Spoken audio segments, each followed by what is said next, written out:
Bonjour à tous, dans cette séquence, je corrige l'exercice 5 du sujet de mathématiques pour le concours des professeurs des écoles, la session 2023, groupement 2. Dans cet exercice, on nous dit l'existence de deux systèmes principaux de température. On a le degré Celsius, degré C, qu'on note C, et on a le degré Fahrenheit, qu'on note degré grand F.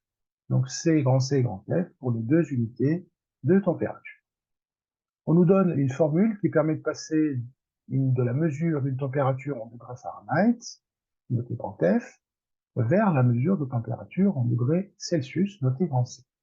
Donc cette formule nous permet de convertir une unité de température exprimée en Fahrenheit vers le degré Celsius. Et d'ailleurs, la première question, on nous dit donc, en utilisant la formule précédente, convertir 95 degrés Fahrenheit en degrés Celsius. Alors, on va tout simplement appliquer la formule. Donc, on va appliquer la formule. Donc, on a notre température en Fahrenheit, en degrés Fahrenheit, et puis on va la trouver en degrés C. Alors, on va la noter T. Alors, T, alors je vais peut-être utiliser le bleu. Voilà, donc T en degrés Celsius. Donc, cette température exprimée en degrés C, ça sera égal à 95 moins 32 fois 5 neuvième. Alors, 95 moins 32, ce qui va me donner donc 63 fois 5 neuvièmes. Et donc ça va me donner 35 degrés Celsius. Donc, on a converti les 95 degrés Fahrenheit.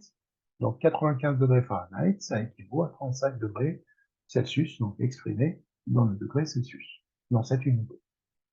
Pour la deuxième question, on nous dit, en utilisant cette formule, toujours la même, convertir 5 degrés Celsius en degrés Fahrenheit. Alors maintenant, on connaît la température en Celsius et on cherche la température, l'équivalent en Fahrenheit. Donc, il faudra convertir des 2 degrés Celsius, des degrés Celsius en degrés Fahrenheit. Alors, je vais transformer du coup la formule dans l'autre sens. Donc, je vais partir, donc il faut que j'arrive à F égale à quelque chose, à une expression en fonction de C. Alors, je vais le faire là-dessus. Alors, du coup, donc on part de, là c'est la question 2, donc je pars de C égale grand F moins 32 fois 5 neuvièmes. Et l'idée, c'est d'arriver à F. Donc, on va déjà enlever ce coefficient. Pour l'enlever, on va diviser par 5 neuvièmes. Il dit diviser par 5 neuvièmes, dit multiplier par 9 cinquièmes. Puisque diviser par 5 neuvièmes, ça revient à multiplier par l'inverse, c'est-à-dire fois 9 cinquièmes. Donc, on va arriver à 9 cinquièmes fois C, égale à, je garde les parenthèses, égale à F moins 32 fois 5 neuvièmes fois 9 cinquièmes. Donc, c'est juste pour vous dire que j'ai divisé par 9 cinquièmes. Donc ça va me donner 1. Et donc, j'arrive à F moins 32 égale 9 cinquièmes de C. Alors, c'est pas fini, puisque je dois écrire F égale à quelque chose. Alors, donc, je vais annuler, du coup, le moins 32, en faisant plus 32, et donc, j'arrive à grand F, donc 9 cinquièmes de C plus 32. Donc, je vais l'écrire dans l'autre sens. Donc, si je veux convertir une température en degrés Fahrenheit, la connaissant en degrés Celsius, il va falloir la multiplier par 9 cinquièmes et ajouter 32. Voilà la formule transformée pour pouvoir convertir le degré Celsius en Fahrenheit. Donc, je vais l'appliquer. Moi, ma température, donc, je vais appeler T exprimée en degrés Fahrenheit. Je la connais en degrés Celsius, donc ça sera 9 cinquièmes fois 5 plus 32. Donc 9 cinquièmes fois 5, ça va me donner 9. 9 plus 32, qui va me donner 41 degrés Voilà pour cette question 2. Alors, on passe à la question 3. Alors, on nous demande, existe-t-il des températures pour lesquelles la mesure en degrés Celsius est égale à la mesure en degrés Fahrenheit? Donnez toutes les réponses possibles et bien sûr, il faudra justifier ces réponses. Alors, du coup, on cherche une température T, X, on va dire, qui est, qu'elle soit exprimée en Celsius ou en Fahrenheit, ça donnera le même nombre. Eh bien, ça nous ramène à une équation, donc on va utiliser encore et toujours la même formule de conversion, mais cette fois-ci, je cherche une température que je vais appeler X, donc X degrés Celsius, ça sera la même chose en Fahrenheit. Ça sera X Fahrenheit moins 32 fois 5 neuvièmes.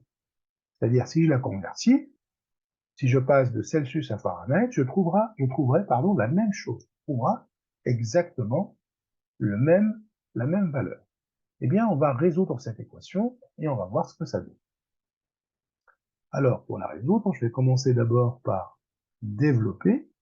Donc, 5 neuvièmes, donc 5 neuvièmes fois x, qui va donner 5 neuvièmes, moins 32 fois 5 sur 9. Et ça va me donner 160 neuvièmes. Alors, je vais mettre les x d'un côté, donc ce qui va me donner x moins 5 neuvièmes de x égale à moins 160 neuvièmes. Je réduis la partie exprimée en x, donc x moins 5 neuvièmes de x, je reviens à écrire 9 neuvièmes de x moins 5 neuvièmes de x, histoire de mettre les deux fractions, les deux parties au même délimitateur, ce qui va me donner 9x moins 5x, c'est-à-dire 4x sur 9, donc 4 neuvièmes de x, égale à moins 160 neuvièmes. Eh bien, on a presque fini. Donc maintenant, je vais multiplier par 9 des deux côtés. Donc, ce qui va me donner 4x égale à moins 160. Et donc maintenant, il suffit de diviser par le coefficient 4. Donc, ce qui va me donner moins 160 sur 4. Et donc, la solution de notre équation, c'est tout simplement x égale moins 40. Et donc, cette température, qu'elle soit exprimée en degrés Celsius ou en degrés Fahrenheit, ça nous renvoie le même résultat. On va quand même le vérifier, donc ça, vous pouvez le faire sur votre feuille de brouillon. Donc, j'ai une température qui est exprimée en degrés Celsius, je vais essayer de la convertir avec cette formule et voir si je trouve bien moins 40 degrés Fahrenheit. Donc, j'ai ma température que je voudrais exprimer, donc du coup, en Fahrenheit.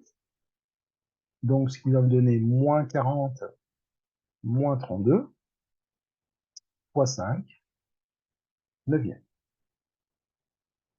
Voilà, donc moins 40, moins 32, ça va me donner moins 72 fois 5, neuvième. Donc, moins 72 sur 9, divisé par 9, c'est bien moins 8, fois 5. Et donc, ce qui va me donner moins 40 degrés Fahrenheit. Donc, c'est bien ce qu'on a trouvé. Donc, ça donne exactement le même nombre, en soit en degrés Celsius ou en degrés Fahrenheit. Voilà, donc nous arrivons donc à terme de cet exercice. Merci pour votre attention et je vous dis à très bientôt pour d'autres exercices. Au revoir.